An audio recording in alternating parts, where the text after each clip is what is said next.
Oiga, a propósito de preguntas, Blanquita dice a través de @mujereslarred, nos cuenta su testimonio, dice: mi hermano de 27 años está con esta crisis diagnosticada hace unos 5 años. Ahora no quiere hacer nada. ¿Qué hacemos como familia? Muy con respecto a lo que decía Janine, la familia, ¿cómo reacciona? Mira, esto es bien importante porque muchas personas no consultan sino sus familias cuando están desesperadas por ello. Mira, imagínate de que si hiciera esto, ¿ya? Cuando tú tienes una crisis de pánico se empieza a reducir tu zona de evidencia. Porque ¿qué es lo que pasa? Ya no puedes salir solo, lo primero que le pasa a gente con pánico, ya no puedes ir a los lugares que te gustaba ir, entonces te empiezas a encerrar en tu casa. Entonces como que este círculo que es todo tu mundo empieza a encerrarse cada vez más. Más chico. Empieza a ver que la gente no sale. Entonces, ¿qué es lo que tú descubres? Descubres que la gente dice: chuta, sabes que mi familiar ya no sale, ya no hace las cosas que normalmente hacía. Entonces, lo primero es darse cuenta que la gente se encierra en lugares de seguridad porque tiene miedo al resto. Okay. ¿Entiendes? Entonces, ¿qué es lo que tú primero tienes que hacer? Tienes que hacer una medida física y una medida psicológica. Okay. ¿Cuál es la medida física? Ya. Esto se debe obviamente a un exceso de estrés del cuerpo. Entonces, por ejemplo, como mostraba la nota, hay ciertas aplicaciones que le enseñan a respirar a la gente. Porque el problema acá es que la gente sale y siente que se va a excitar. ¿Entiendes? Okay. Entonces hay una serie de aplicaciones que le ayudan a la persona a ponerse en calma. Ahora lo segundo es acompañarlo para que sea capaz de ir a lugares donde empiece a sentir un poco más de estímulo. Que amplíe los límites. Amplíe los límites. Y esa es la parte crucial, porque en el momento de ampliar los límites la gente obviamente se va a angustiar mucho. Entonces ahí acompañarlo, pero después retroceder un poco para que la persona empiece de nuevo a explorar el mundo. El problema que muchos pacientes refieren es sin duda que, claro, empiezas a cortar o a disminuir este rango social, sí, pero también te bloqueas, por ejemplo, sí, pues, dejas de ir a trabajar, cuando son niños o adolescentes, entonces no quieren ir al colegio, no quieren cumplir con sus responsabilidades y claramente se anulan como individuo dentro de la sociedad. Pierdes libertad. Ese es el gran problema de la crisis de pánico. Complicadísimo. Justamente. Y eso necesita un estudio, un diagnóstico y un tratamiento psiquiátrico y psicológico, o lo puede mantener y contener la familia. Yo te diría que usualmente cuando ya esté en el punto de la familia necesita un tratamiento mayor. Ahora, ¿qué es lo que sucede? Normalmente la gente no quiere actualmente tomar medicamentos, cosa que a mí no sé si me parece tanto, porque muchas veces son súper efectivos para este tipo de temas, pero normalmente la gente quiere tratar de solucionarlo solo. Entonces, en ese sentido, ¿qué cosas les pueden ayudar? Técnicas de respiración. Hay una muy simple. Por ejemplo, mira, ponte una mano arriba y ponte una mano abajo. ¿Qué es lo que tú aprendes? La respiración que se llama diafragmática. Okay. Tú vas a contar hasta 7 y vas a inspirar. Mira cómo respiras. ¿Cómo lo? Pero respiras por el pecho. ¿Respiro con la pechuga o con el diafragma? Respira con la pechuga. Entonces, ¿qué es lo que pasa? La gente cuando tiene crisis de pánico, tú vas a notar que empieza a inflarse solo esto. ¿Y cómo tengo que respirar? Trata de sentir de que se levanta la guatita, la mano, lo puedo hacer como los cantantes. Sí, claro. Yo puedo inspirar aire e inflar o los pulmones o la guatita o el abdomen. Eso lo puedo hacer conscientemente. Exactamente. Entonces, perdón, esto está de roca, ¿no? Está de roca. Es difícil inflarlo, pero bueno. Quiero que infles tu guatita. Eso es. Y después botes. Mira, acuérdate, cuenta harto, más o menos entre 6 y 7 para inspirar. Y llenar la guatita. Y para botar, cuenta más o menos hasta 10 o 11. Demórate más. Entonces, ¿qué es lo que empieza a pasar? Tu cerebro empieza a dar una señal: estoy tranquila.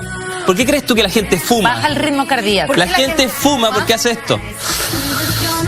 Respira en el fondo. Tiene que obligarse a hacer una respiración diafragmática, una respiración lenta y profunda, que los ayuda a calmarse. Oye, la otra vez no sé qué persona fue al psicólogo y le dijo: me hizo puro respirar, le tuve que pagar no sé cuánta plata. Pero pucha, que es importante aprender a respirar. Tenemos y se integra nuestra querida amiga de la casa, Francini Amaral. Estamos hablando con respecto a las crisis de pánico, los trastornos de pánico, estas enfermedades que son más silenciosas, no tienen heridas, no tienen cicatrices, pero sí las tiene en nuestra cabeza. Dejó planteada una amiga una pregunta a través de Twitter sobre su hijo de 6 años y dice así: Mujeres en la Red, falta poco MP, ¿es normal que mi pequeña de 6 años sufra de pánico? ¿Sergio? Mira, normal no, pero se está dando bastante. ¿Sabes por qué? Post terremoto me han llegado varios niños que empiezan a decir que tienen estos síntomas. O muchas veces como una fobia de que ellos no quieren subirse a ascensores, muy parecido a lo que ven los adultos. Pero yo creo que principalmente por estos hechos naturales, que han hecho que los niños se sientan muy perturbados al respecto. Claro, con respecto, es que eso es bien importante, porque tiene que haber alguna diferencia, creo yo, entre, por ejemplo, una reacción, una secuela, por ejemplo, de un trauma, es decir, terremoto. Que terremoto horrible, todo lo que vivieron y experimentaron los niños ese día, y que luego, claro, cuando vienen los temblores posteriores, ellos rememoren y tengan una reacción reacción que tuvo un origen concreto. Exacto. Pero ¿qué pasa con esas crisis y con esas angustias que dan sin causa aparente? Mira, lo más probable es que 2 o 3 veces en la vida todos tengamos una crisis de pánico. Yo les comentaba que yo tuve una vez una en un avión. Pero ¿qué es lo que pasa? Normalmente cuando tú tienes la crisis, cuando tú sientes que hay una inestabilidad en tu vida. Entonces, quizás no hay un hecho específico, pero hay algo que mentalmente te dice, estoy frente a una amenaza permanente. Y cuando eso se mantiene en el tiempo, tú ya no sabes cómo salir. ¿Puede desprenderse una depresión, por ejemplo? Puede desprenderse una vez que el cuerpo está muy fatigado. Porque tú ves que normalmente el corazón de estas personas se hiperexcita. Pero después de cierto tiempo empieza a llegar una reacción de fatiga porque no siempre podemos estar en alarma. No podemos estar todo el día en alarma. Entonces después de eso empieza una recesión corporal. Tenemos aquí a Francina Amaral. ¿Cómo estás? Bienvenida. Muchas gracias. Bueno, hablar de este tema, un tema importante que en realidad pocas veces se conversa. ¿Te ha pasado alguna vez alguna situación como de crisis, de pánico, ansiedad? Yo creo, bueno, la ansiedad sí, pero una crisis de pánico yo diría que no. En mi caso no. Como les comentaba antes, con Álvaro sí. Con Álvaro, la primera vez le dio arriba el avión. Sí, le dio arriba. Le dio arriba el avión, pero claro, gatilló en una situación donde fue el año pasado. Mi mamá había fallecido, habíamos sufrido una pérdida y estábamos regresando a Chile y le dio a él. Y tú como conteniendo. ¿Pero qué le dio? ¿Qué le dio Fue primero? todo al revés. Sí, al revés, claro. Le dio de que empezó a temblar, empezó a sudar, ahogarse, el corazón, de verdad que yo ponía la mano en su pecho y era, pero... O sea, había una rápido. Manifestación física. Total. ¿Y qué pasó entonces? ¿Qué hicieron? Nada, yo estaba con mi suegra, entonces cada una de un lado, ¿Todo en el avión acá? tranquilito, vamos, respira, y logró estabilizarse. ¿Estuvo bien lo que hizo Francine con Súper respecto bien. a qué pasa con la gente que está alrededor de las personas que sufren las crisis? Normalmente contener y sacarle el foco de atención, porque normalmente están fijados hablar otras en la cosas, respiración. claro. Entonces, por ejemplo, si tú le haces una tarea simple, por ejemplo, respirar en una cosita, en unos de estos programas que mostrábamos en la nota, la gente se distrae. Claro. Entonces así puede empezar a pensar racionalmente. Y más encima en un avión, si te Que no toca puedes ir una tanto. mala suerte de tener una turbulencia arriba, ahí te mueres. Fíjate que en los aviones vienen estos como estas bolsitas donde tú empiezas a respirar. Sí. O aquí, para que te tire harto aire. Una de las técnicas es el hecho de que no se usa el día de hoy, pero normalmente la gente respiraba en una bolsa. Porque ¿qué es lo que pasa? Cuando tú te oxigenas demasiado, se pierde dióxido de carbono de la sangre. Y eso hace los síntomas que después tú descubres pánico, porque te estás oxigenando demasiado. Entonces, por ejemplo, los aviones lo hacen porque mucha gente describe. ¿Y qué pasa con esta bolsa? la recomendación queda aquí no es- centrado el aire, ¿no? Como que queda empieza a acotado. tener más dióxido de carbono, entonces se compensa tu sistema. No es la idea, no lo hagan en la casa, ya no se usa, pero era una de las formas que se usaban. Pero ¿qué lógica tiene? Porque la recomendación es respirar más, o sea, inspirar más aire y por ende más oxígeno para oxigenar la sangre y te tranquiliza, o al revés. Al contrario, respirar menos. Entonces, por eso se hace la respiración más lenta. Se hace más o menos cada 5, Bajar 7 el o 10 pulso. segundos. Porque cuando llega más dióxido de carbono, el cerebro dice, no hay alarma. ¿Me entiendes? Entonces, básicamente, lo que tú haces es respirar menos para sentir que puedes respirar más. La gente cuando está con pánico siente que necesita más aire. No, y no hay ahí tope, porque ya no puedes respirar más. Ese estrés, si tú tienes como un estrés contenido, en ese caso, en una crisis de pánico, ¿es mejor echar un grito y liberar ese estrés? O porque hay gente que como que, no sé, pues cuando está muy enojado, yo he visto así como, ¡ay! Como que da esa como explosión de energía. Hacer una catarsis. Y después uno se tranquiliza. ¿Podría ayudar a una crisis de pánico eso? Muchísimo, porque cuando tú botas toda la energía de una, después obviamente el sistema se relaja. De hecho, hay una técnica que dicen de 1 segundo para entrar en relajación. Para la gente cuando está con pánico. Por ejemplo, algunas personas dicen de que tienen que respirar y apretarse entera, como si estuvieran yendo poco menos al baño. Ya durante 3, 4, 5, 6 segundos después botar todo. Entonces una respiración fuerte, apretarse y Como después soltar la Y ahí energía. queda ahí mucho Entonces, más relajado. creo que se queda fatigado el sistema. Tú tienes que lograr que fatigue. el Tenemos- sistema, perdón. ahí Mira, está. Hablaba un poco de esto de que si tú vas a cruzar la calle y no puedes cruzar porque te da una sensación de angustia. Claro. Eso se parece más a un estrés postraumático. ¿Qué es lo que pasa? Ponte tú, me han tocado pacientes que le han atropellado micros.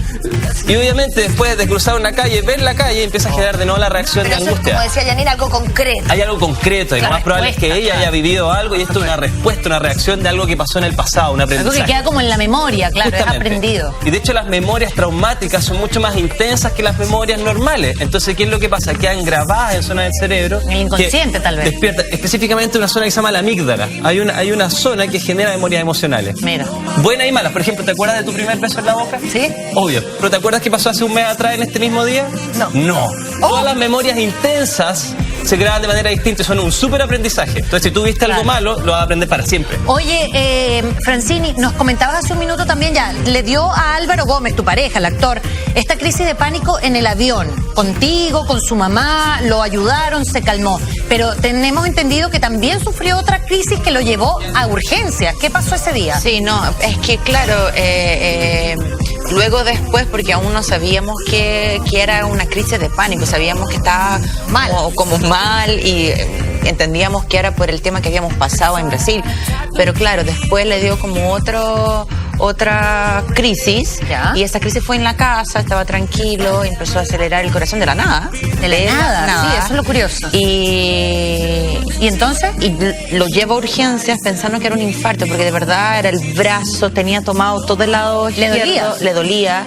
Entonces llegamos, entró en urgencias como infarto, y después de eso, después de los exámenes, tuvo que dormir en la clínica. ¿En serio? Obvio, para hacer exámenes toda la noche, y ahí vieron que no había sido un infarto, porque después de, creo que son 6 horas, algo así, sale algo del corazón, no sé cómo explicarlo, que es como algo que sale que dicen que se fue infarto o no. Claro. No sé. Es que la mente están los psiquiatras arriba, le dijeron. Los psicólogos. La mente es tan poderosa que puede hacernos sintomatizar un dolor como que si fuera un infarto, cuando no hay un origen orgánico, digamos. Y también te puedes morir. De hecho, hay ¿Te puedes morir con una crisis de pánico? ¿De la impresión? O sea, hay un ataque al corazón que se llama miocardiopatía de Takotsubo, ¿ya? Que el ventrículo izquierdo del corazón colapsa, y es generalmente cuando tú tienes una muy mala noticia. Por ejemplo, cuando sientes, hoy se murió tal persona, y te mueres ahí. O sabes de que te estafaron. Pero eso es como 1 en 1 millón, ¿no? Sí, pero se da, o sea, por un gran miedo, por una gran angustia, sí te puede dar un infarto. ¡Qué miedo! Y de hecho, las personas con crisis de pánico son poblaciones en riesgo de infartos, porque obviamente tú estás trabajando el corazón de una manera distinta. Entonces hay que atenderlo, hay que diagnosticarlo y tratarlo.